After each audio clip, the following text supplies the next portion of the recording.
Sure. So this is probably for the first time when I'm delaying the class purposefully. Yeah? I just want that those people who just join the class to check कि कुछ हो रहा है कि नहीं वो लोग जल्दी चेक करें और निकल जाए so that we are left with the people who are really interested because this is going to be a long session and only those who are really interested should be here. So this session is about answer writing. The plan initially was just for the students who are in personal mentorship batch. Then I thought कि करना ही है तो थोड़ा ज्ञान बांट दिया जाए सबके लिए. तो keep notes while dictating or when we are whatever we are discussing. What is the agenda today? I think it will be at least a 2 hour session. So those who want to leave now leave because let others join.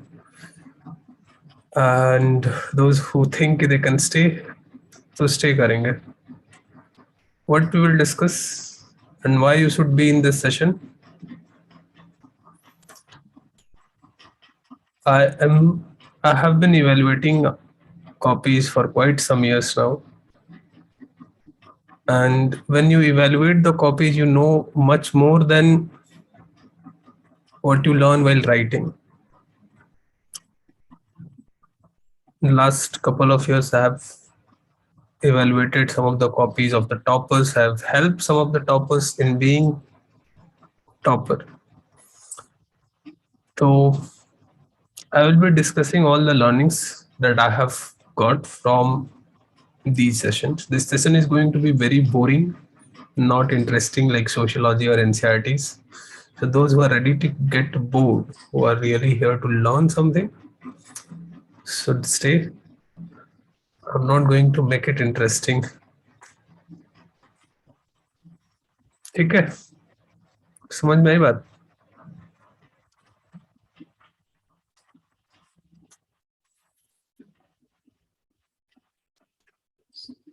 At the end of the class, I will be sharing this handouts with you. So, but you should try to keep notes as well.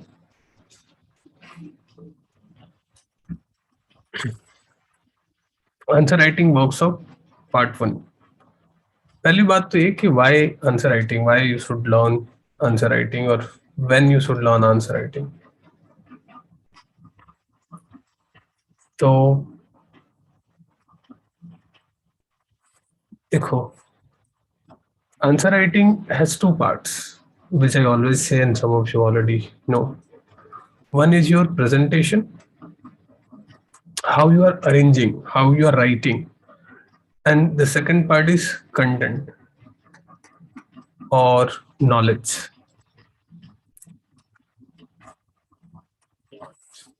The UPSC pattern has changed a lot in last 5-6 years. The way to write the answers had changed a lot. Now the space has reduced. So in mains you will only get two kind of questions, 150 words and 250 words answer. 10 markers and 15 markers. Whatever you know, everything has to be summed up within these words. Now the challenge is very different. Most of you who are starting, initially you will struggle to find content. तुम्हें पता नहीं है कि क्या लिखना है. But as you will read more and more, you will have a lot of content, but fitting that into these formats, 150 word, 250 word, and making it look like an answer, not like an essay or not like a random delivery of content, is very important. Your selection depends upon mains. Prelims तो चलो हो गया जैसे तैसे. Prelims is all about some luck, some practice, some knowledge. Once you qualify the prelims, the real hurdle is in mains. Mains is of 1000 marks for GS and 500 marks for optional. And again, then you have interview. Now, interview is also very dicey, very tricky. इतना tricky है optional कि you never know कि what marks you are gonna get. The same person can get 200 marks and the same person next year can get 130 marks. So 60-70 marks variation in interview is not a big deal. One who has got 130 can increase it up to 200. Somebody who has got 200 can come down to 130. So very dicey. This is a mistake that I made. I was super confident about my interviews, and wherever through whomsoever I consulted, everybody was like, कि तुमको 200 नहीं मिलेगा तो फिर किसको मिलेगा? We do not know. So I was super confident, and that's the big mistake I made. I calculated it like that कि 200 number तो वहाँ ही रहे हैं, and I got 157. So you never know कि what marks you are going to get in interview. Best of the best people get less marks. Some very underconfident people get good marks. पता नहीं क्या चलता है वहाँ पे.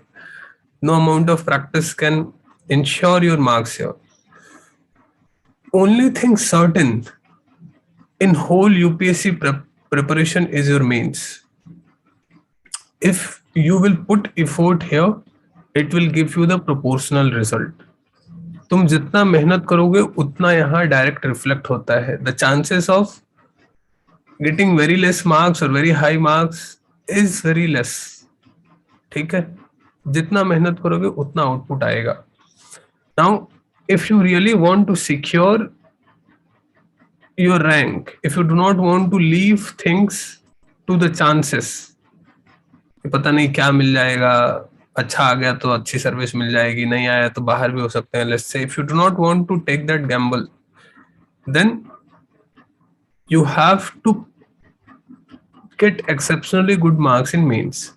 यहां तुमने अगर अच्छे नंबर ले आए तो you have come out of that danger zone, but whatever happens in the interview you will be in. So this is the importance of this class. This class will decide whether you will qualify or not.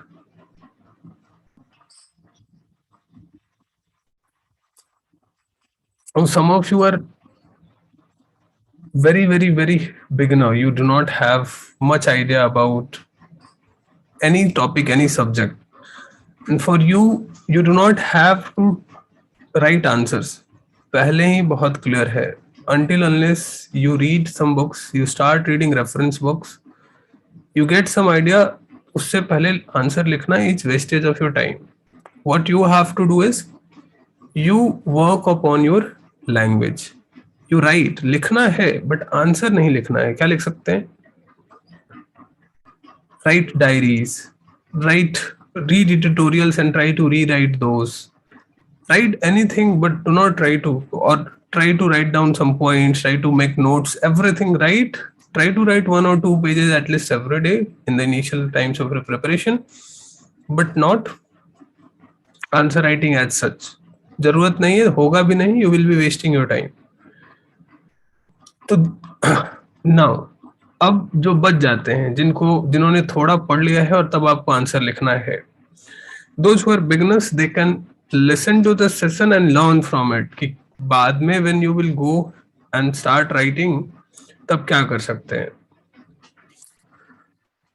Answer writing workshop. This is the handout first. The components of a good answer. What makes a good answer? In the later part, in the last part of this session, we will be comparing some of the copies of the toppers. As I said during the video, we will be comparing the copy of Subham Kumar, Ankit Jain, rank 1, rank 2, rank 5, जिसने जो भी अच्छा लिखा है, whatever stand out in their writings, We will compare and we will try to learn from those. ठीक है? So but that's the last part. उससे पहले थोड़ा सा कहानी सुनना पड़ेगा. Component of a good answer. See, there are 7 things that as an evaluator I want in your answer. If they are not there, your marks will be deducted. The very first thing is contextual and keyword competence. Contextual and keyword competence. इसका मतलब क्या होता है? Writing your answer as per the demand of the question. जो context है question का उसको समझना.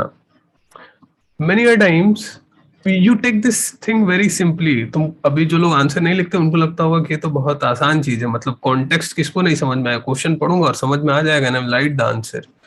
But once you will start writing, I can tell you, some of the toppers, even those who have got rank 1 and 2, they also miss the context in some of the questions we have evaluated and know. को बताना पड़ता है कि भाई तुमने question कुछ और ही समझ लिया है, ये क्वेश्चन पूछ ही नहीं रहा है. So understanding the question itself, कि what the question is asking and what are the keywords in the question, that's the very first step. What you can do is, as a practice, you can take some questions, previous year question उठाओ and try to think that what is the context of the question. Do not worry about the content कि क्या लिखूंगा मैं question में, ये नहीं सोचना है. पूछ क्या रहा है वो सोचना है. जैसे कि एक क्वेश्चन यहाँ पे लेते हैं. See, read this last question. Explain with example. पढ़ो इसको एक बार.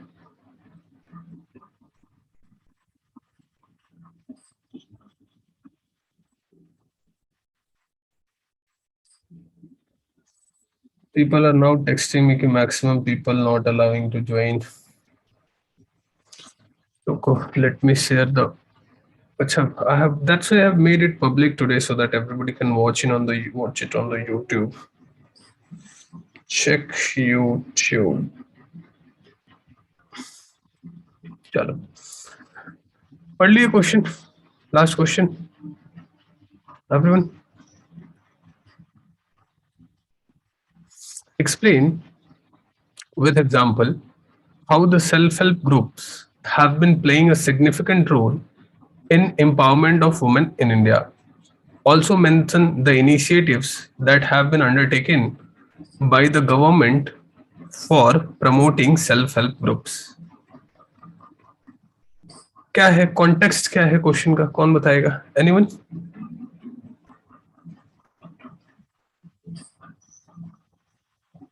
Raise your hand, I will allow you to unmute.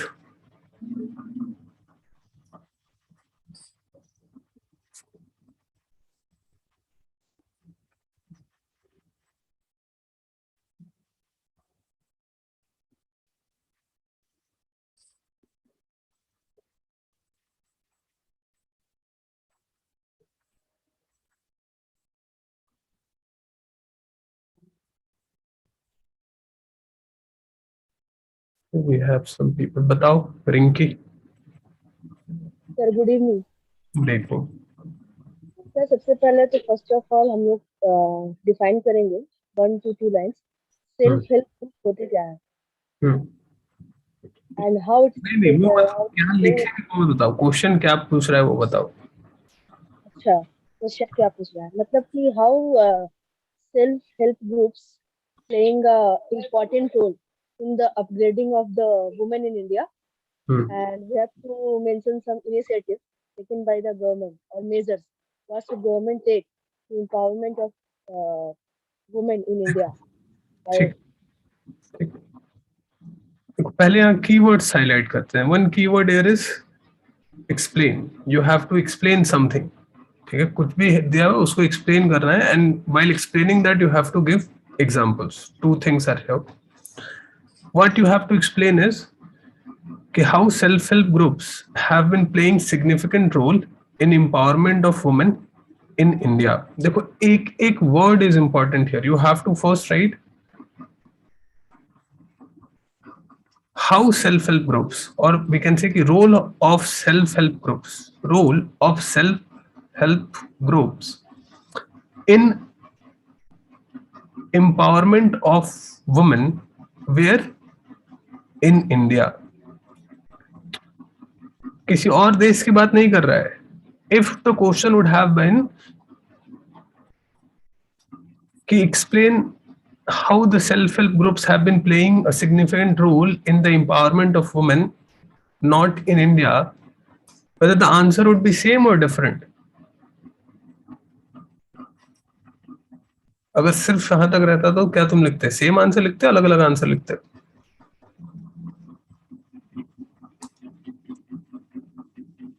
Very different.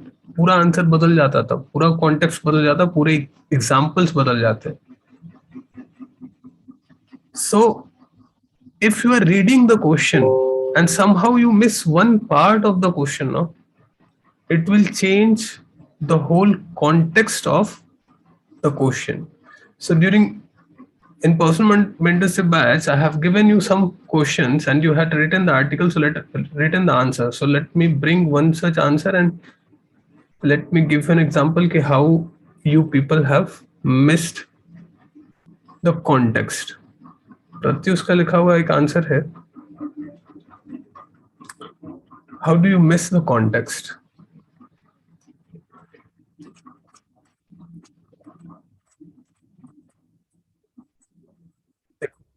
The question here is कि what do you understand by the term secularism in the context of India?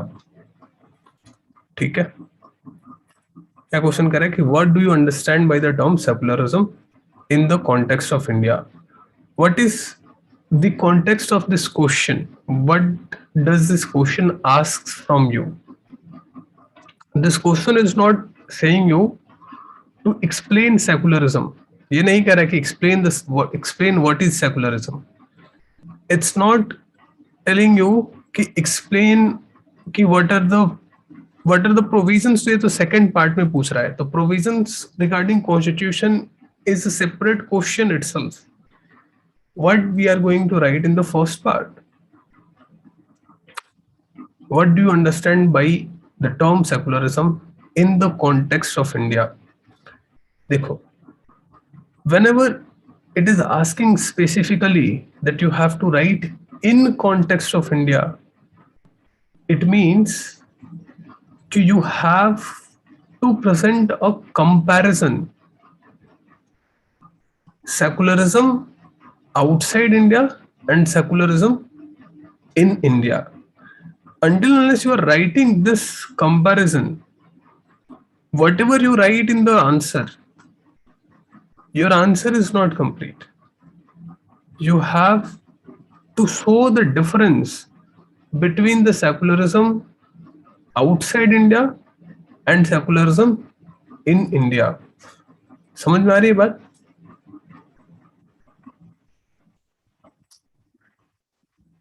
तो context को समझना बहुत critical है. If you got the context wrong, if I find a copy in which the context is wrong, I will not read the answer. If in the first few lines I will find that the person is not answering the question as per the context, just first few lines, and I will award a 0 and I will move forward. I will not read कि आगे तुमने क्या लिखा है. When Pratyu sent me his answer, I didn't read it. मैंने बोला कि खराब लिखा हुआ है. बाद में like we will discuss it. We have to discuss, and then we discussed about an hour कि कैसे ठीक किया जा सकता है उसको. तो it's very important that in the very first few lines you made it very clear to the examiner that you have understood the context and the answer that you are going to write is as per the context of the question.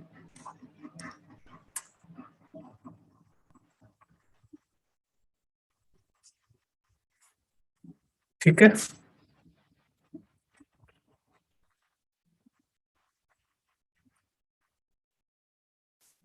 Context में दो चीजें आएंगी, एक होगा topic और एक होगा directive.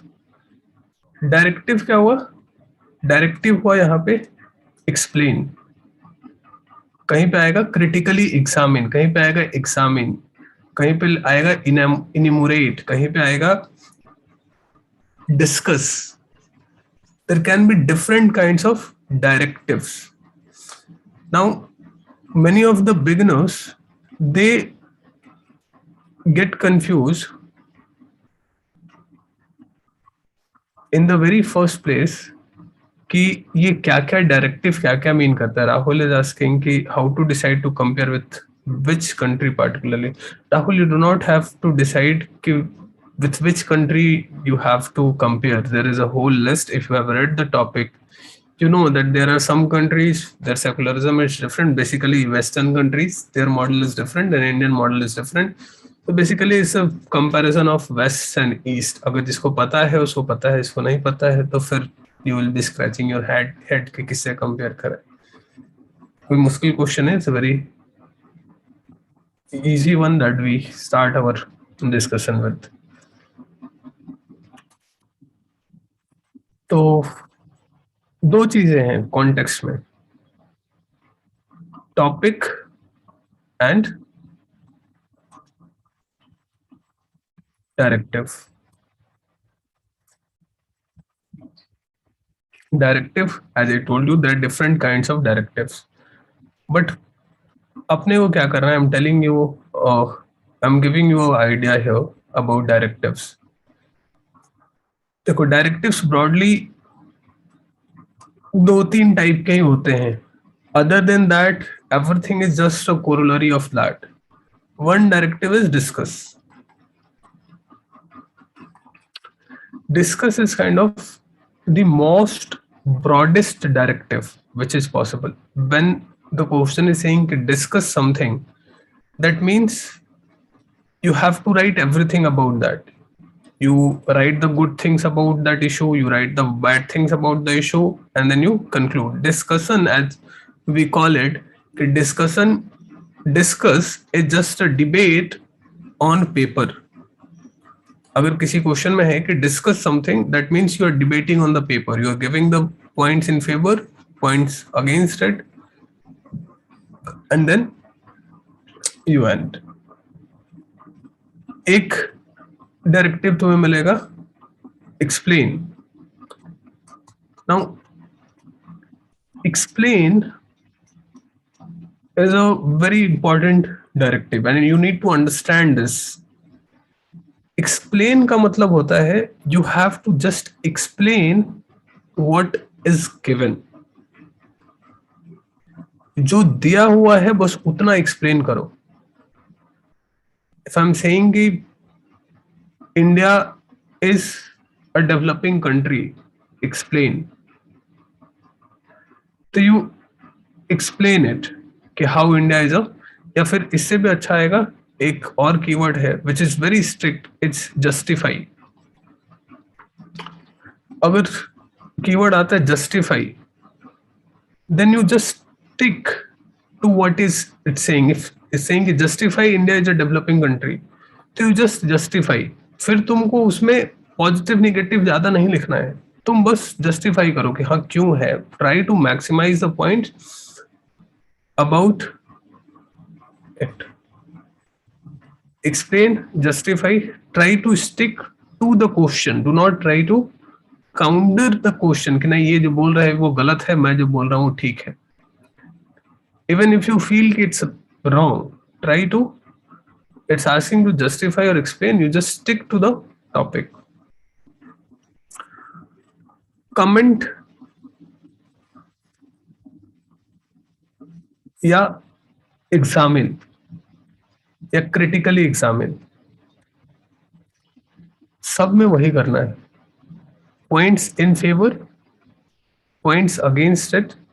If it is asking specifically critically examine, तो तुम्हें ध्यान रखना है कि if it is critically examine, then try not to miss, then you should try to make a separate section altogether ki these, the lacunas in this, the problems with this, the downfall of this, downside of this. तो ऐसा करके तुम एक अलग से एक section बनाओ और वहां उसको क्रिटिकली एग्जामिन करने की कोशिश करो. मतलब यहाँ पे it becomes a must that you write the negative aspects of a question. तो if you ask me, this happened like when we were discussing about all these things about Vision IAS training and all कि कौन कैसे कहाँ कैसे लिखता है, and there were many toppers in that discussion, many teachers, and everybody was sharing their idea कि what do you mean by this keyword and what do you mean by that keyword. My answer was very simple. Ultimately in the exam you do not see the keyword. तुमको जो आता है तुम लिखते हो. That's the harsh reality. Everybody does that. Outside the exam, everybody will say, "अरे इस keyword का ये मतलब होता है." लेकिन exam में, and then everybody started laughing. हाँ, like ultimately somebody said the truth. तो keywords या directives को लेके परेशान नहीं होना है. Do not stop writing. Do not stop thinking. बस इसलिए कि you are confused about what is the directive. ठीक है. Ultimately हर डायरेक्टिव का यही मतलब है, you write the good points, if there are some bad points you write the bad points and then you move on. जैसे कि इस question में है, हमने जो देखा यहाँ पे एक्सप्लेन, तो यहाँ पे now you are not supposed to write कि where self help groups are failing. ठीक है, यहाँ पे तुमको बस रोल लिखना है कि what self help groups have done, what are the good points about them, where they have help. But यहीं पे अगर मैं कीवर्ड लिख देता कि critically examine the role of, और critically examine how the self-help groups have been playing role, significant तो फिर मैच नहीं करेगा उसके साथ, have been playing a role in empowerment of women in India, or critically examine the role of self-help groups in the women empowerment in India. अगर मैं ऐसा question पूछता हूँ, then you have to write about the problems कि self-help groups are limited just in few states. There is still a lot of illiteracy and they are not able to make it bigger. They're not still very sustainable and mostly dependent upon debt and all. तो इस तरीके की ideas के साथ you will only come when it is asking कि critically examine और examine. जब परीक्षा लेने के लिए बोले तो हम उसको दोनों साइड बताएंगे, नहीं तो we will stick to the rule. ठीक है. So here context of the question is empowerment via participation through self-help groups. ये इस क्वेश्चन का कॉन्टेक्स्ट है. डिमांड क्या है क्वेश्चन की, वो आपसे क्या चाहता है, आप क्या लिखो वहां पे. First you define the self-help groups, what is self-help group, and if you have some examples give the example. Then mention the mention their role in women empowerment, and then mention the government initiatives. बस ये है इस question का demand. Clear हुआ कुछ about directives, about the demand of the question?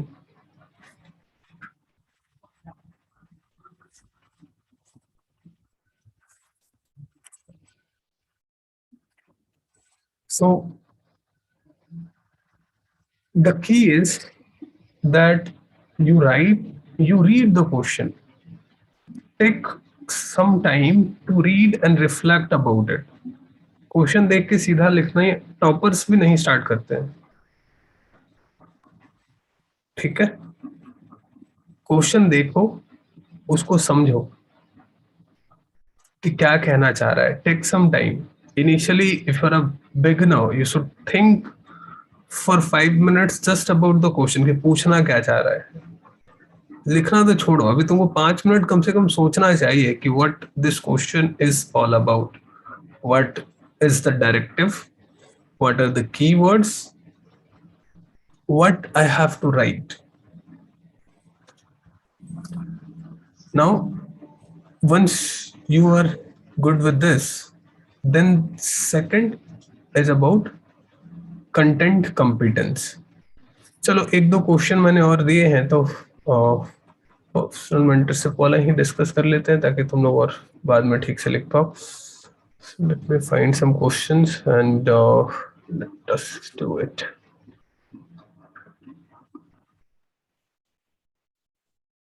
Let's discuss this question. So this is the question that I gave you yesterday.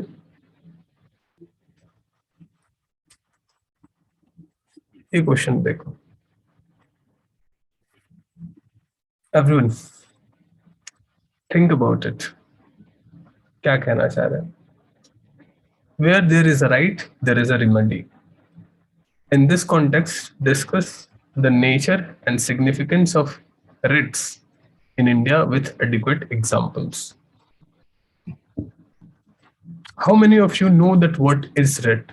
Forget about the question. किसको पता है कि writ क्या होता है? सबको पता है writ क्या होता है?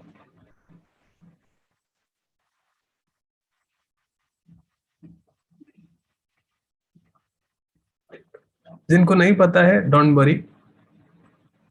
This is a workshop, so we should treat it like a workshop. ठीक है. क्या हो सकता है बताओ? वंशी, प्रत्युष, जिन्होंने लिखा है, some of you I see have already sent me the answers as well. First, let us figure out the directive. Directive is discuss. Discuss means it's a very broad directive. You can write anything. Like कोई ऐसा limitation नहीं है यहाँ पे कि क्या लिखना है. So broadest possible directive. सबसे बड़ा है, इसमें जो मन है वो तुम लिखो. ऐसा एक directive. So that one is sorted. Where there is a right, there is a remedy. क्या मतलब हुआ इसका?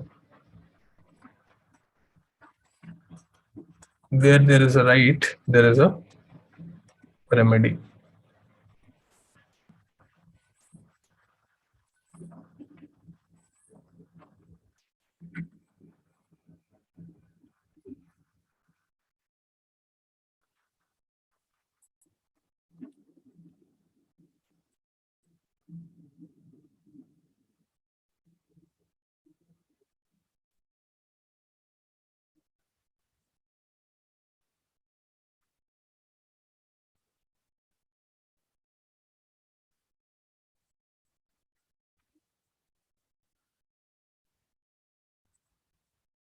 If right is infringed, there should be damage.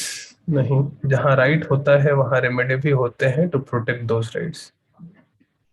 Vijay Mallya case for example, I do not know. अगर कहीं सच्चाई है तो सॉल्यूशन भी मिल जाएगा. नहीं सर भी. To restrict for misuse of rights है नो. सुमित्रा. हाँ, तो अपर्णा ने ठीक कहा है दैट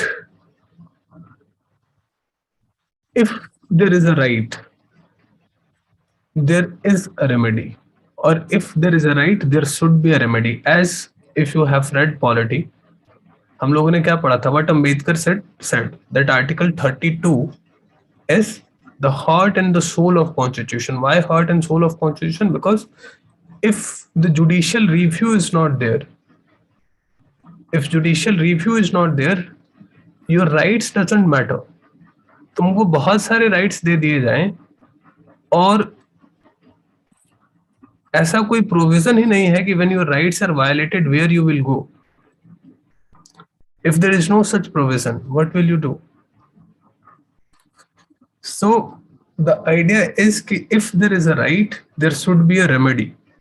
Like तुम्हारे घर में अगर तुम्हें right मिला हुआ है कि you can eat 3 times a day, लेकिन अगर किसी दिन तुम्हें खाना नहीं मिलता है तो there should be some person to home you can go and complain कि मम्मी मुझे आज खाना नहीं मिला है, पापा मुझे मम्मी ने आज खाना नहीं दिया है, एंड देन योर मदर और the father will find a cure for it, find a remedy कि why you didn't get, and there will be some solution. लेकिन ऐसा है कि तुमको खाना मिलना चाहिए लेकिन नहीं मिला तो you cannot do anything. फिर that right is not a right, right? So where there is a right, there is a remedy. इस context को समझते हुए, if you have understood this concept, then discuss the nature and significance of writs in India. You have to discuss two things. देखो, इस question में पहले ही ये decide हो गया कि in the question there must be two parts. Question के दो पार्ट होने चाहिए. First is nature and second is significance. So as an evaluator, if I am checking the copy now, I will see that there is an introduction, there is a nature, there is a sub column of significance, and then there is a conclusion. If this structure is not there, if I have to find in your answer कि कहाँ significance लिखा है, कहाँ nature लिखा है, तो that's not a good sign for you, I can say that. तो जब आंसर लिख रहे हो तो ये चार चीज है, 4 parts of your answer: your introduction, a subheading saying nature of the writs, and significance of the writs. यहाँ पे तुम पॉइंट्स लिखो जितना तुमको लिखना है, यहाँ पे तुम पॉइंट्स लिखो जितना तुमको लिखना है. So this is the demand of the question. In the introduction, because it's saying कि in, देखो अगर हम ऐसे ही लिखते हैं, सिंपल सा एक एक्सपेरिमेंट करते हैं.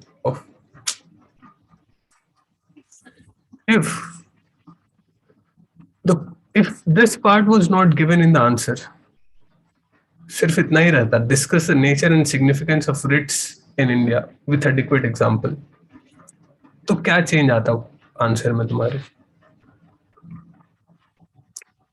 Would there have been any change in your answer, or you would have written the same answer that you will write otherwise?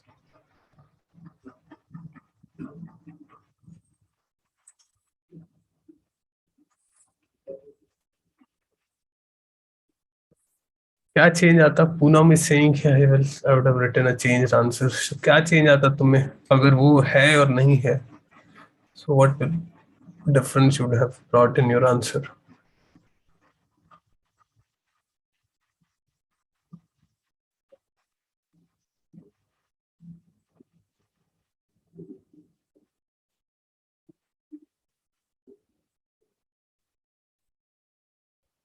लेने वो tab 4 पहले तो you correct your name and your answer is not correct.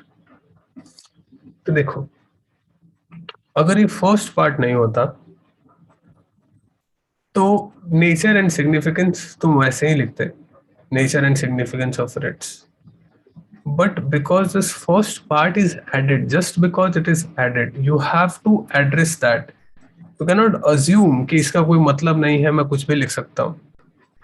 You have to address that कि why it is there. And the reason, तो यहाँ पे उस context को समझाना पड़ेगा जो हमने डिस्कस किया कि what writs do, how writs provides remedy, how writs are remedy. ये एड्रेस करना मस्ट है यहाँ पे. अगर ये नहीं होता, you could have started by just writing कि writs are mentioned in Article 32 of the Constitution of India, or writs are mentioned in Article 32 and 226 of the Constitution of India, and उसके बाद तुम आगे बढ़ सकते थे, कोई इशू नहीं था. लेकिन when this part is given, you have to write something about it. एक लाइन लिखो, 2 लाइन लिखो, लेकिन उसको एड्रेस करना पड़ेगा. तो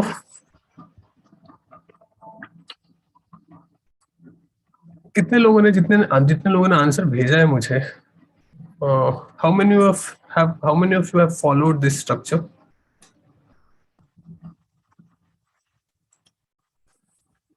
रिंकी ने या पढ़ना ने किया है, ठीक है, प्रत्युष ने किया है, ठीक है। तो ये हो गए स्ट्रक्चर के बाद। अब तो दूसरी, अब इसमें the second idea here is कि what you will write in the nature of the writs. Nature of the writs होता क्या है? This is not very clear. In books, you will not generally find nature of the writs. So what you will write in nature of the writs?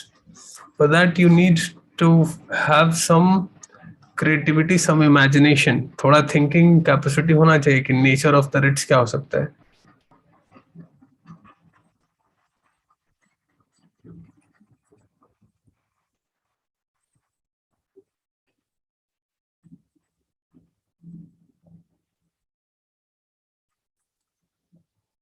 ठीक है, चलो, तो I think it gave you some idea. We're not discussing answers. We will discuss the answer in the polity batch जब करेंगे तब। अभी तो ये हो गया तुम्हारा कॉन्टेक्स्ट, पहला बात। अब आते हैं कंटेंट पे, ठीक है। I think first part is clear to all of you कि कॉन्टेक्स्ट और कीवर्ड क्या होता है। दूसरा पार्ट है कंटेंट का। देखो, if if I ask you कि what are the criticisms of Agniveer scheme, और व्हाई डू यू थिंक, और ऐसे कि डिस्कस अग्निवीर स्कीम, और if I give you a statement कि Agniveer scheme will be a game changer in India's security infrastructure or security system, discuss। मैं ऐसा एक question तुम्हें दे देता हूँ। Many of you have a lot of ideas about Agniveer scheme कि ये हो सकता है, वो हो सकता है, this is true, this is not true, और it will help in reducing the age, or it will help in, क्या क्या लिखोगे? Arguments in favor of Agniveer scheme? Anyone? Try.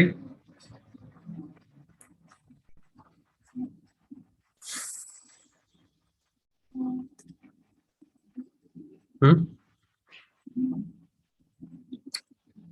Arguments in favor of Agniveer scheme. एक दो लिखते जाओ, we will discuss। एक बार पूरा नहीं लिखना है। Average age less, younger age, ठीक है। Employment, both expects।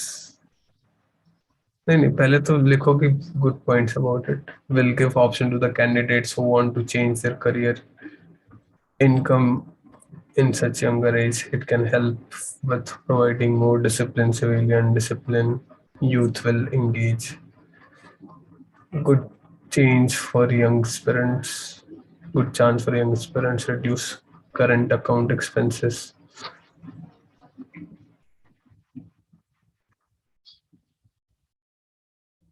Current account expense नहीं होता है सुदीप, तो कल ही परसों ही मैंने बताया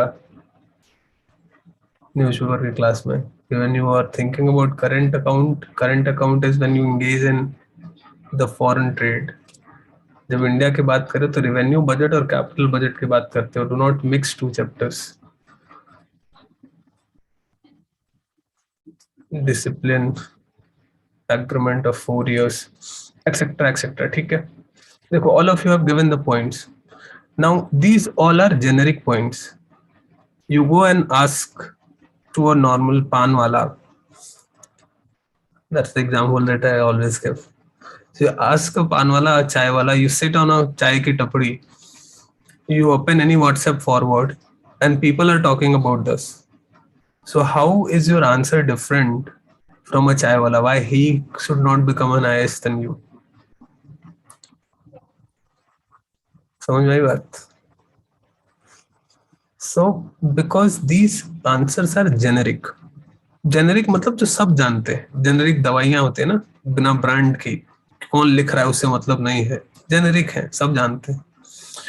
तो all these points are generic. If you are writing these points in the exam, you will get like out of 10 you will get 2 marks, 2 number दे दूंगा मैं, अगर बाकी सब तुमने ठीक लिखा है तो, कुछ गलती नहीं की तो 2 नंबर दे दूंगा. But if you want to increase it from 2 to 3 और 4, उन्होंने कहा, निशांत ने कहा average reduction in the age. So somebody will write कि current average age of armed forces is 32 and it will be reduced to 26. तो उसको मैं थोड़ा नंबर दूंगा, इसको मैं थोड़ा ज्यादा नंबर दूंगा, because now this is not generic. It seems that this person has read, he has information, he has some data to back what he is saying.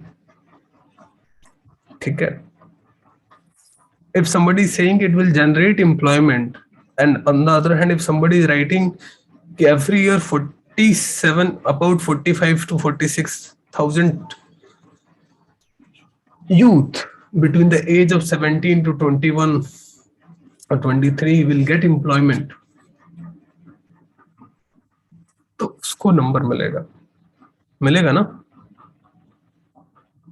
किसको नंबर दोगे? तुम कॉपी चेकर होगे तो किसको नंबर दोगे? पहले वाले को या दूसरे वाले को?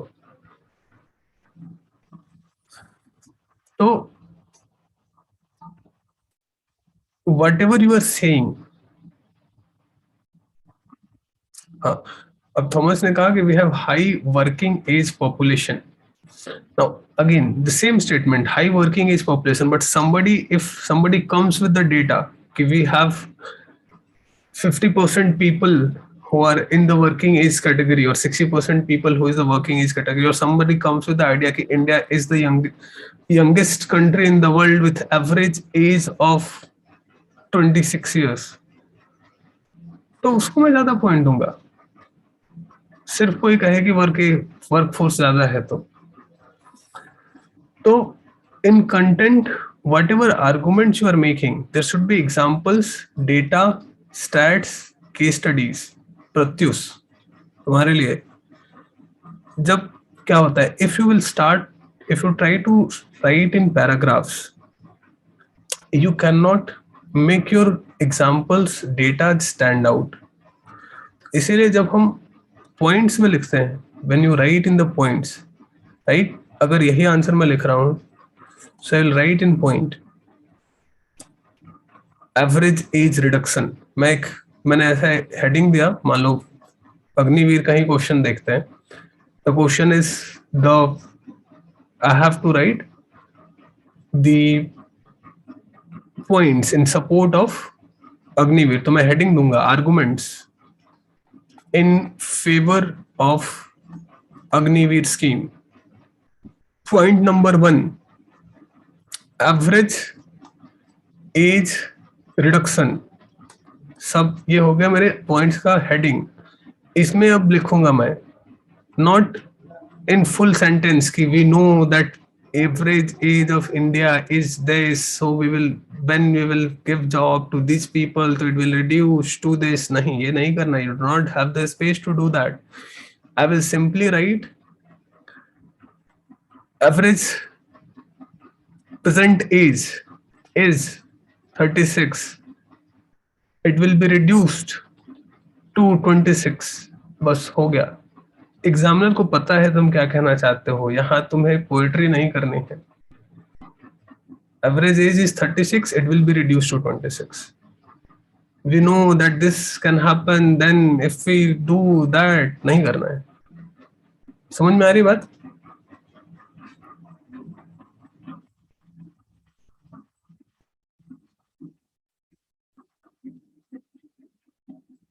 अरे तुमको एक दिन पकड़ के मैं बहुत मारूंगा मैं तुम्हें स्वदित्तों में.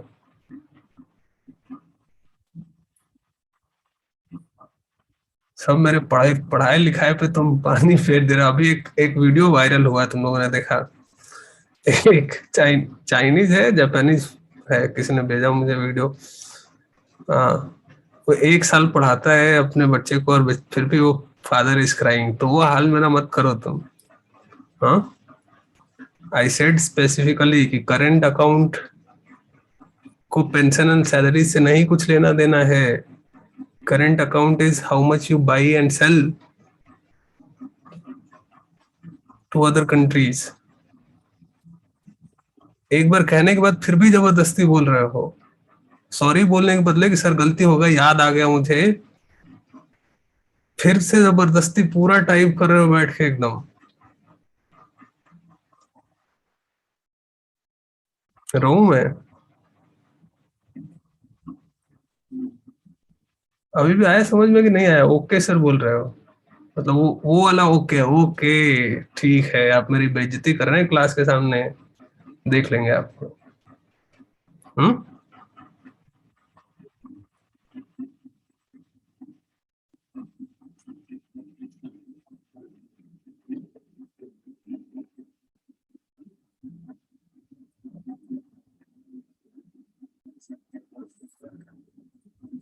चलो, हाँ तो आइडिया है रईस। बहुत बदमाशी करते हैं। आइडिया here is कि whatever you are writing, support it with examples, give some data, stats, and do not just write the data. Write in such a way that it stands out. Write in such a way that examiner को दिखे, पहले पहले जैसे वो खोले तो उसको दिखे कि अच्छा, he is talking about this, he has written, he has given this data, he know that data should not have be lost somewhere in your answer. ठीक है? So content should be very close to the point, इधर उधर की बात नहीं लिखनी है। जैसे कि प्रत्युष ने इस क्वेश्चन में क्या किया, and most of you did this mistake in this question, that you started writing about word secularism was added into the constitution in this time and this time, and even after it was added later, but India is still a secular country. Question is not asking this. This is not the demand of the question. This is not the content that examiner is looking for. मतलब प्रत्युष ने क्या किया कि sir मैंने बाद में लिखा है इधर नीचे जाके, बट वहां कोई देख ही नहीं रहा है तुम्हारे आंसर को। If I find it here it's not there, then I am not reading the question. I got this कि तुमको नहीं आता है, मुझे ये समझ में आ चुका है तुम्हें नहीं आता है, तो मैं अब नहीं पढ़ूंगा तुम्हारा आंसर। और मैं तो पढ़ भी लूंगा because I am being paid to read. UPSC evaluator will not read, उनको बहुत कम पैसा मिलता है, उससे ज्यादा पैसा हम लोगों को मिलता है चेक करने के लिए, चेक करो। But he will not read, he is a 60-70 year old person, तो उसको इंटरेस्ट नहीं है तुम्हारी कॉपी में आंसर ढूंढने का।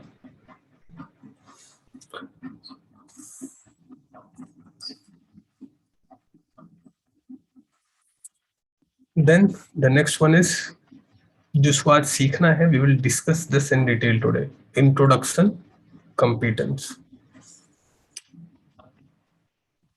Whenever you are writing the answer, the thumb rule is 20% maximum. तो अगर तुम 150 का लिख रहे हो 10 मार्कर क्वेश्चन में, your introduction should be of 30 words. Now देखो इस क्वेश्चन में इंट्रोडक्शन कहां तक है, कहां तक इंट्रोडक्शन है Pratyush?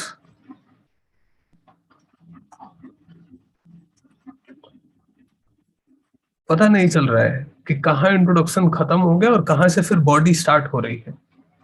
Is it everything in introduction, or introduction was just up to this? तो ये अब तुम्हारा काम है, it's your responsibility to make it very clear to the examiner कि this was my introduction and it has ended now, and now I am writing the body of the question. जैसे कि हमने, मान लो अगर ये वाला क्वेश्चन कर रहे होते, अगर हम ये क्वेश्चन कर रहे होते तो हम स्पेशल सब हेडिंग देकर we would have hinted this to the examiner कि now I am moving to the body of the answer.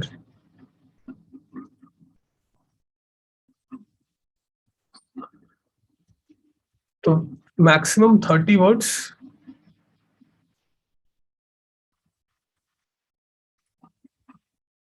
Ideally, if you can finish it between 20 to 25 words, that's the best introduction. इसलिए during NCERT classes I keep repeating, हमेशा कहता रहता हूँ कि try to memorise the definitions because they are your friend while writing introductions. देखो, answer writing जब करने जाओगे, this is the next level challenge that you will face. सब तुमने पढ़ लिया, सब तुम्हें याद है, लेकिन आंसर राइटिंग में जो एक मेजर प्रॉब्लम आता है वो आता है हाउ टू स्टार्ट. पहला लाइन क्या लिखूं, यही नहीं निकलता है दिमाग से. पहला लाइन क्या लिखूं, होता है ना. If any one of you ever tried writing answer, so it's very difficult to first think of the first line. Once you have written first few lines, then you know what to write in the answer. But first line is very difficult, and it takes a lot of time to just think. अब तुम exam में हो, you have to write an answer within 6 to 7 minutes, and then if you waste 1 minute just on thinking कि what should be my first line, what should be the introduction of my question, तो तुम्हारा paper कभी complete नहीं होगा और ना तुम्हारे सपने कंप्लीट होंगे. तो इंट्रोडक्शन को थोड़ा डिटेल से देखते हैं और उसके बाद आज का ये क्लास एंड करेंगे. बॉडी और कंक्लूजन के बारे में we will discuss in the next class. Presentation structure सब नेक्स्ट क्लास में. कुछ कॉपीज दिखाऊंगा कि कैसे टॉपर्स ने इंट्रोडक्शन लिखा है. देखो,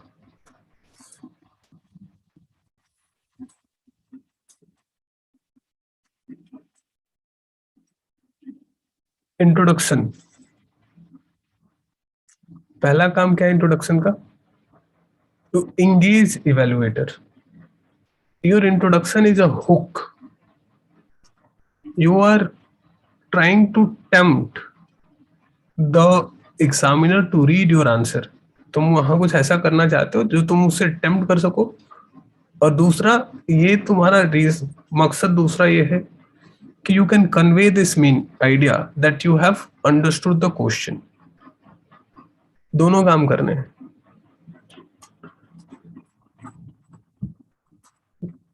सो डेफिनेशन इंट्रोडक्शन जो है, it can be only of 4 types. 4 ही तरीके का इंट्रोडक्शन लिखा जाता है, ठीक है.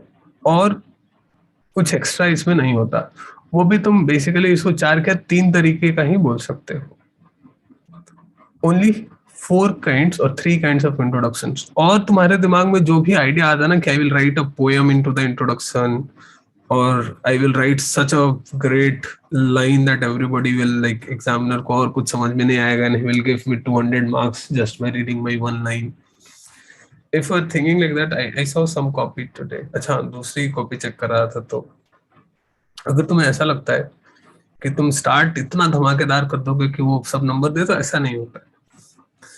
4 तरीके का इंट्रोडक्शन होता है. You should follow this basic rule. 1, because when you follow the rule, it saves you time.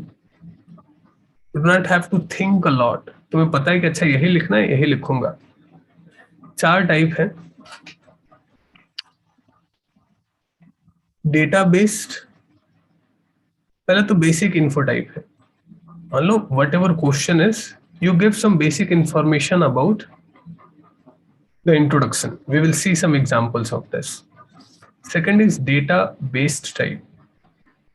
जैसे क्वेश्चन आता है अग्निवीर का, have to write the answer. I can simply start that currently about more than 50% of government's expenses on defense goes into pension and salaries, which is about 1,20,000 crore. ये हो गया मेरा data. अब मैं यहां से लिखना स्टार्ट करूंगा. To overcome this financial challenge, government come up with the idea of Agniveer scheme, and उसके बाद मैं लिख सकता हूँ लिसन। तो एक ये आइडिया होगा to give some data, although in this question giving data is not the best approach, लेकिन ऐसे तुम डेटा देकर क्वेश्चन की शुरुआत कर सकते हो। जैसे कि रिट, या कोई और क्वेश्चन लेते हैं चलो जहां पे we can give some data. अच्छा, हम क्वेश्चन चिंता मत करो, तो ये डेटा टाइप है, ठीक है, जहां you can right data. Second is definition type, simple. जैसे हमने वो क्वेश्चन देखा था सेल्फ हेल्प ग्रुप वाला, you can start with the data that there are these number of self-help groups in India and they are helping this number of women.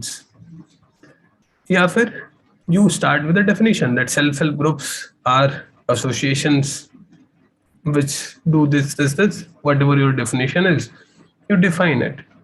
But keep in mind your definition must be within 20 words. Definition इतना बड़ा नहीं हो जाए कि वो खत्म ही नहीं हो रहा है, line after line after line. One in 20 words you can maximum write 1-2 sentence. 3 sentence से ज्यादा तो इंट्रोडक्शन में आएगा ही नहीं, वो भी अगर तुम छोटे सेंटेंस लिखते हो तो maximum 3 sentences you can write. So think about it, तुमको 3 सेंटेंस से ज्यादा नहीं लिखना, you have to pick the best 3 sentences that you know and write it here. The third type is recent event type. कई बार क्या होगा, there will be some like Agniveer scheme ही है मान लो, तो you can start that on this date government of India announced Agniveer scheme to do this। तो ये करंट इंसिडेंट तुमने बता दिया कि क्वेश्चन पूछा क्यों जा रहा है, why this question has been asked in the first place, by giving the recent event associated with the answer। कुछ एग्जांपल्स देख लेते हैं।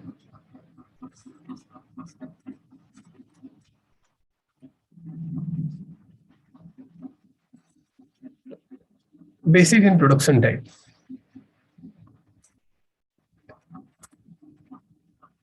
क्वेश्चन है give an account of the contributions made by Indians to the field of mathematics in ancient and medieval times। Now you have only 4 kind of introductions to write. You can write a data, you can define something, you can give a present context।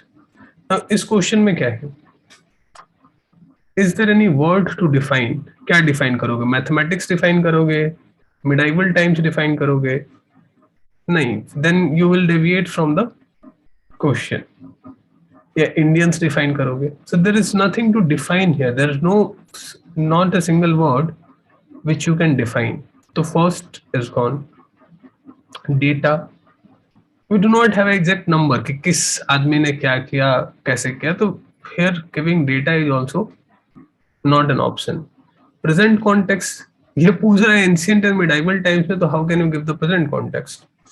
although it may happen कि some present context हो सकता है, मान लो कोई paper publish हो जाता है, वो इंडियन गवर्नमेंट कुछ ऐसा लाती है, किसी को अवार्ड दे देती है ऐसा इस मैथमेटिक्स के फील्ड में, तो probably you can write, but again present context also is not helpful in this case। the only thing that you can write here is some basic information about the question। क्या लिखा है अंकिता जैन ने, mathematics has been central to design, architecture and learning in India since time immemorial। Town planning of Harappa was based on measurement and geometry। बस हो गया, एक line introduction, 2 line, कितने words हैं, 1 2 3 4 5, 5 के 20, about 20 words, that's your introduction. in the body part. Now you will start pointing out कि what are the contributions. समझ में आ रहा है ये क्या किया है इसने और क्या कर सकते हैं हम?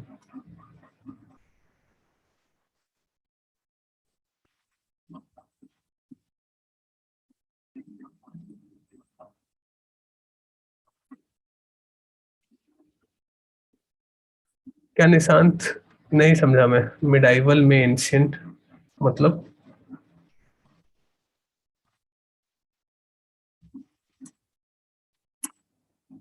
The next is example of Shubham Kumar copy. Question देखो.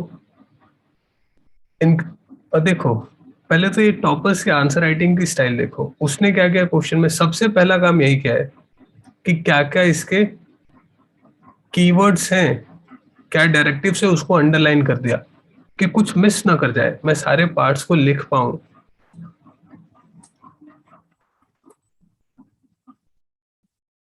क्वेश्चन मिडाइवल से रिलेटेड नहीं है, तुमने क्वेश्चन ठीक से नहीं पढ़ा. Mathematics in ancient and medieval times दोनों ही है.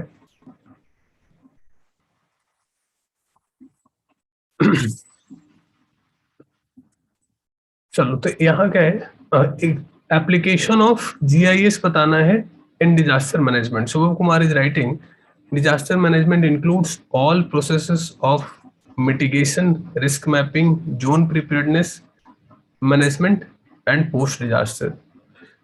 तो he is just giving an, क्या बोल सकते हैं इसको, डेफिनेशन भी बोल सकते हैं, डिफाइनिंग डिजास्टर मैनेजमेंट, और he is giving some basic information about what disaster management is. Data based. Now database answer लिखना मुश्किल काम है. ये आंसर डेटा कलेक्ट करना बहुत मुश्किल काम है. और इसीलिए मैं तुम लोगों को बोलता हूँ, if you are reading my highlighted newspapers और if you are going through my YouTube videos, मैं वहां पे हर न्यूज़पेपर में जो भी इंपॉर्टेंट डेटा होता है जिसको हम लोग यूज कर सकते हैं, I highlight those. So you should try to keep those datas and keep them segregated. जैसा मैंने बताया है एवरनोट में ऑर्गेनाइज करने के लिए, तो वो तुम्हारा ऑर्गेनाइज होना चाहिए ऑलरेडी कि this data is about women, this data is about education, this data is about health. So when you are going to write the answer, you can directly pick up the data from there. It makes your task of revision easy. ये daily process होना चाहिए, daily. UPSC के syllabus wise paper 1 में you will not find that much data, specially for paper 2 and paper 3. According to the paper, specially paper 2 में जो social sector है उसके लिए जितना education, health, vulnerable sections, you should everyday try to update your data. Economics में whatever data is coming, you should try to update those data. Agriculture, science and tech, everywhere you can use the data. चाहे paper 1 में Indian society वाले section में, you should try to maintain the data. तो syllabus के हिसाब से इन 3 papers का either you are doing it in Evernote, so you do it in your Evernote, or you can just prepare one single copy. If you want to go in the traditional way, you create a one single copy of data and facts, and in that copy you do the partition. Index बना लो आगे. ये और भी मुश्किल काम हो जाता है, इसलिए मैं प्रेफर करता हूँ डिजिटली कर लो. बट ऊपर एक इंडेक्स बना लो. First 2 pages are about women, second page is about health, third और fourth page is about education. तो 2-3 पेज छोड़ के you maintain such a diary, and whenever you find some data, you write it here. The purpose is कि data notes ऐसा नहीं बनना चाहिए कि जब तुम्हें पढ़ना हो तो वो तुम्हें मिले ही नहीं. Your notes should be such that whenever you have to write an answer about women, you can quickly open your copy and look up all the relevant data about women. So data अब देखो शुभम कुमार की copy है, highlighting the issue associated with power discoms in India, discuss whether privatizing discoms can help in this regard. Power distribution companies को लेके question है। इसने बस एक डेटा यूज कर दिया कि in 2018-19 the total loss suffered by discoms was staggering 27,000 crore. देखो बहुत कॉम्प्लिकेटेड डेटा नहीं है, ऐसा नहीं कि इसको याद रखना पे बहुत मुश्किल है। If you are finding, do not try to memorise complicated data. ऐसा कुछ डेटा है कि 26,25,552 का कुछ हिसाब नहीं मिल रहा है, ये सब नहीं करना है, ठीक है। राउंड इट अबाउट 27,000, ठीक है, चलेगा, एग्जाम में चलेगा।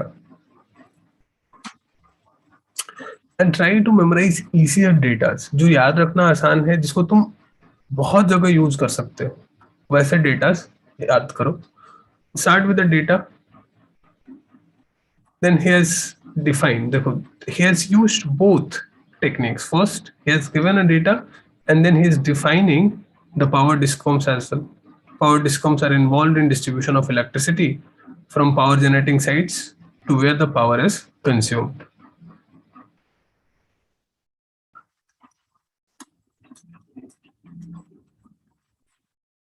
Now again about smart agriculture, this is a copy of Mamta Yadav. Same, he's giving a data कि 52.5% agricultural households are in debt,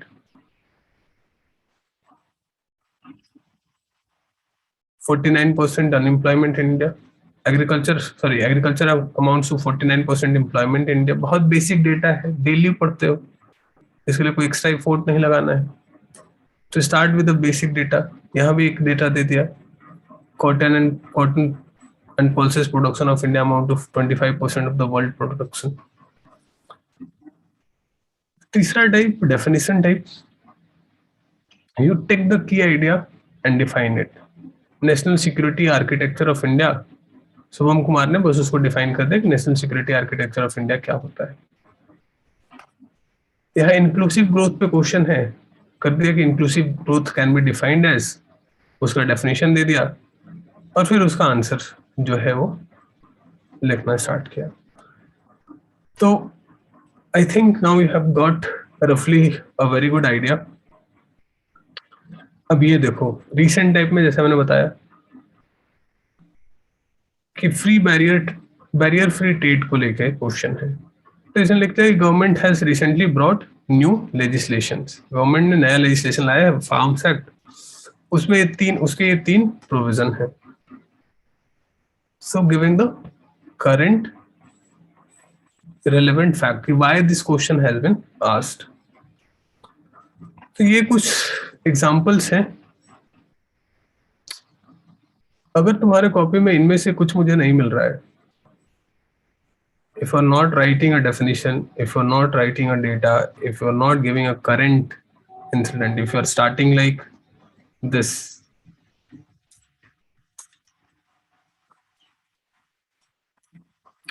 if you are writing like this, तो फिर मेरे लिए इसको पढ़ना बहुत मुश्किल है और इसमें नंबर देना उससे ज्यादा मुश्किल है। तो जैसा मैंने प्रत्युष को बताया, you could have just started simply with secularism refers to the separation of religion from state. बस इतना करो, काम खत्म। That's your introduction. हम बहुत अच्छा लिखने के चक्कर में बहुत खराब लिख देते हैं। Initially when we try to write like the Hindu editorials. We try to write it like newspapers, क्योंकि that's the only thing that we are reading. तो हमें लगता है कि न्यूज़पेपर टाइप का लिखेंगे ना तो ज्यादा अच्छा रहेगा, लेकिन you have to do the opposite thing. देख रहे हो कितना सिंपल लिखा हुआ है, ये देखो इस आंसर में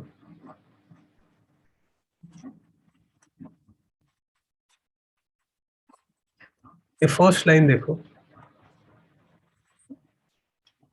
कितना सिंपल सा बात लिखा हुआ है। Indian agriculture amounts for 49% of employment in India.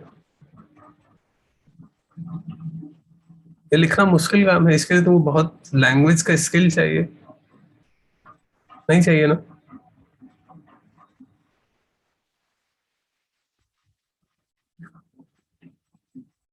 तो फालतू के वर्ड्स जैसे in the in India the Indian constitution gives individuals, तो इतना एक ही लाइन में तुमने इतनी 20-25 वर्ड्स तुमने पहले लाइन में ही कंज्यूम कर लिया अपना, योर कोटा इज ओवर। चलो, so that's today about the introduction, and I think we have a little bit talked about the context as well.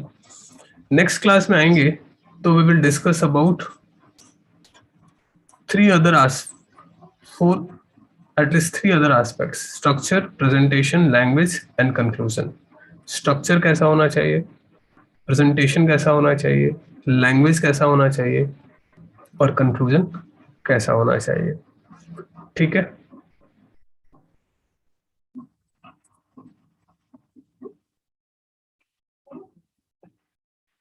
आई बात समझ में।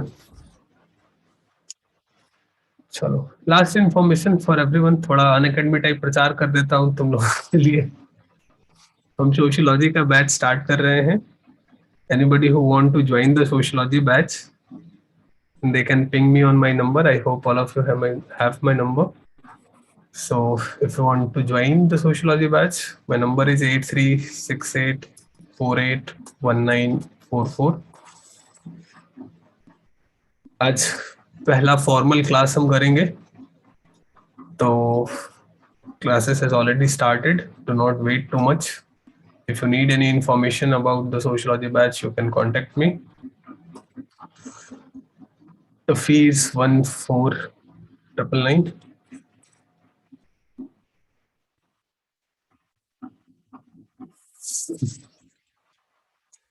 यार तो बनता है ना। हाँ रिंकी, अक्षय बताओ। हाँ सर। सर वो हेलो हेलो। सर, कल मैंने वो आपने जो 3 क्वेश्चन लिखने को बोला था वो तीनों ही भेज दिया। एक बार वो पहले रीड वाला इंट्रोडक्शन देख लीजिए, मैंने सही हुआ है या नहीं है। आपने जैसा बताया था वैसे ही लिखा था, तो एक बार अगर चेक कर लेते। ठीक है, करता हूँ। बताओ रिंकी। हाँ सर, बोल रहे थे कि जो नेक्स्ट सेशन होगा आंसर राइटिंग का, वो जनरल ग्रुप में ही लिंक कीजिएगा। It's a request. Sorry, I didn't get your. Hello. हाँ मैं समझ गया, मतलब लिंक जो होगा वो डिस्कशन मैं सबके साथ कर लूंगा, पर्सनल मेंटरशिप में स्पेशली नहीं करूंगा। ठीक, नॉट। हाँ हाँ ठीक, रिक्वेस्ट। ठीक मैं शेयर कर दूंगा।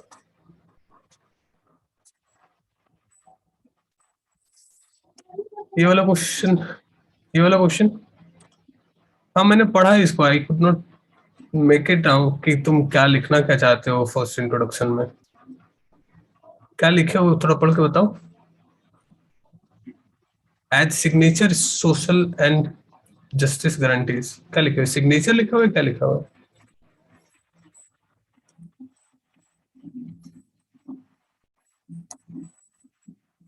Raise your hand, I will unmute.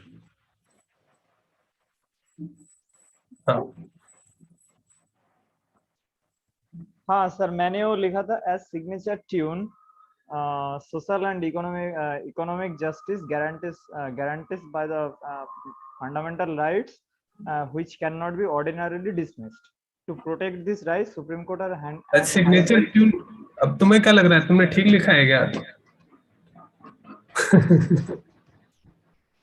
तुम्हें बताओ, जो मैंने बताया उसके हिसाब से how many of you think this is what I told, this is justifying what I instructed in the class today? सब इवैल्यूएटर बन जाओ मेरे साथ।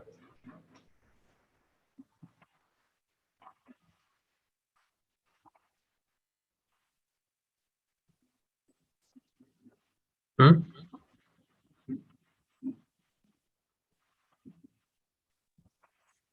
क्या जरूरत है ये सब लिखने का? एज सिग्नेचर क्यों तुमको?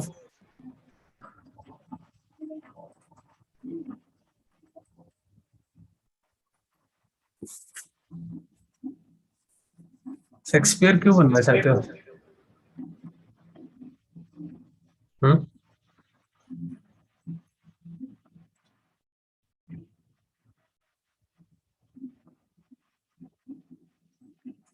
सिंपल डेफिनेशन हो सकता था ना, what is right, where it is found, कौन सा आर्टिकल उससे रिलेटेड है। तीनों में से कुछ भी नहीं किया है तुमने। तुम आर्टिकल लिख सकते थे कम से कम 32 226, ये तो मेंशन होना चाहिए था यहाँ पे, बेसिक डेटा है। डेफिनेशन लिख सकते थे। हाँ प्रेरणा बताओ। अरे चलो, तो डेफिनेशन लिख सकते थे।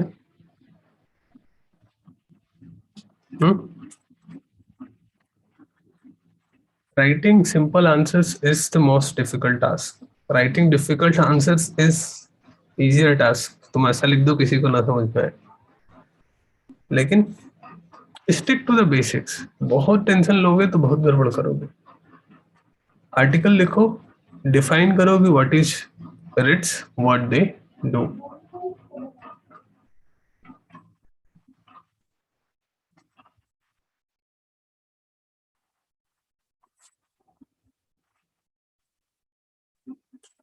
फंडामेंटल, पर पहले तो तुमने फैक्चुअली गलत चीज लिखी है, और सब चीजें छोड़ो। Fundamental rights is all about political justice, वो सोशियो इकोनॉमिक जस्टिस है भी नहीं।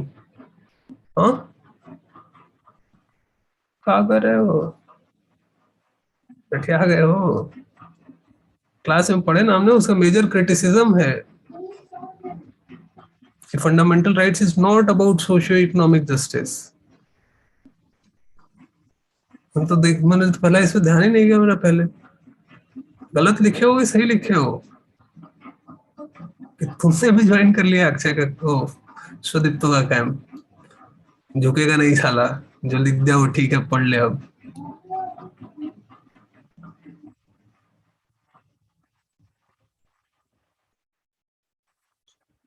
हाँ प्रेरणा, रुको, बोलो। Sir, by mistake, I deleted PM group. So please add me again, sir. अच्छा ठीक है, ऐड कर दो। वही मैं कहूँ कि 61 से 60 कैसे होगा, किसने लीव कर दिया, मैंने देखा नंबर पर।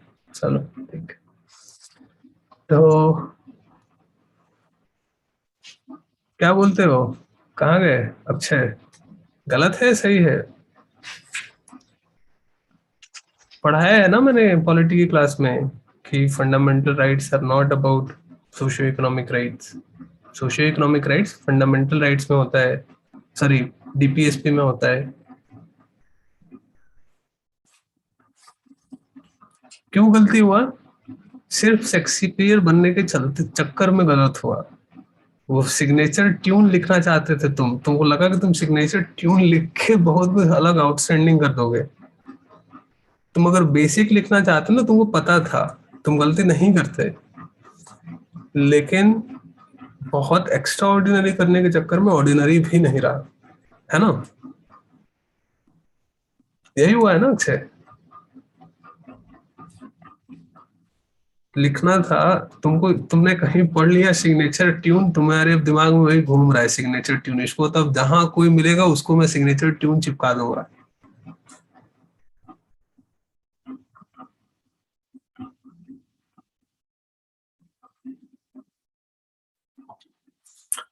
इफ द आंसर राइटिंग में गुड वोकेबलरी होता है which can convey a larger idea into few words. तो अगर मैं लिखूं कि there is gentrification, there is globalization, या फिर मैं इस तरीके कुछ लिखता हूं, तो उसका एक मतलब है, वो स्टैंडर्ड वर्ड है, वो गुड वोकेबलरी है। शेक्सपियर वाली वोकेबलरी गुड वोकेबलरी नहीं है।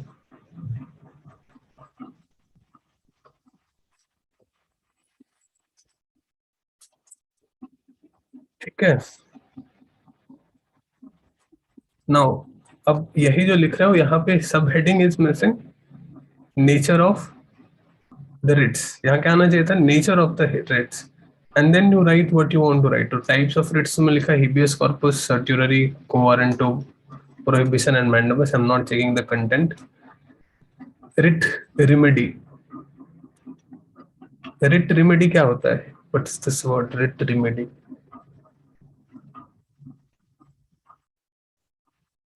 तो थोड़ा सब हेडिंग जहां डाल रहे हो उसको थोड़ा सा सोच के डालना है, थोड़ा लॉजिकल होना चाहिए।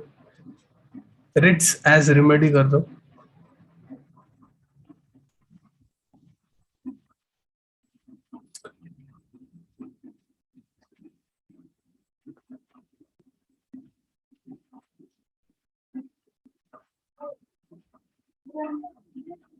A remedy obtained to a person who is restrained without any legal jurisdiction. तो ये तो हो गया बस एक हीबियस कॉर्पस का। What about other writs as remedies? Significance. तब जब सिग्निफिकेंस लिखो तो यहाँ छोड़ दो ना, इतना तुम क्यों परेशान हो रहे हो? You have all the space here in the second page. एक लाइन थोड़ा सा बचा ही दो, ये दो तीन यहाँ करने की क्या जरूरत है? तुम एक लाइन लिख दो significance and then write point one, write on the next line in point two. ठीक है,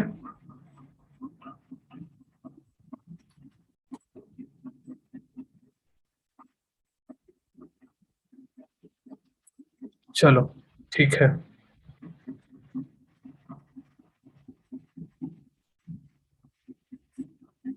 आजकल मैं गुस्सा बहुत करने लगा।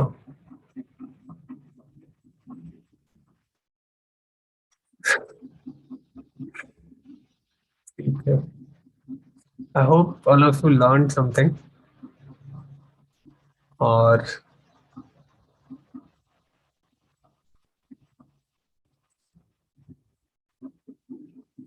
मेरे पापा कहते थे कि गुड़ मिठ कि छड़ मिठ? गुड़ मीठा होता है, गुड़ समझते हो? जैगरी, जैगरी इज स्वीट, और द केन, छड़ी, क्या मीठी है? जैगरी और the cane.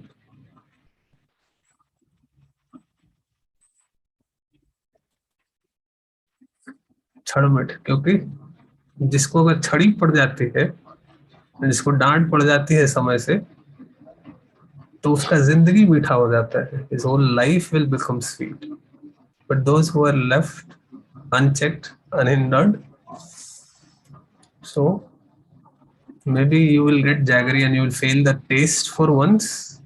I can say that बहुत अच्छा लिखे हो, keep it on. But फिर जिंदगी खराब हो जाएगी, यूपीएससी नहीं निकलेगा। ठीक है, तो asking कि सर क्या हर आंसर में कंक्लूजन जरूरी है? Yes, at least when you are practising you must try to write conclusions. Actual exam में एक आध छूट भी जाए, टाइम नहीं है, कुछ समझ में नहीं आ रहा है, बहुत अच्छा तो चलेगा, बट प्रैक्टिस में नहीं छोड़ना है। प्रैक्टिस में तो कंक्लूजन हमेशा लिखना ही है, और एग्जाम में भी कोशिश करना है कि लिखें।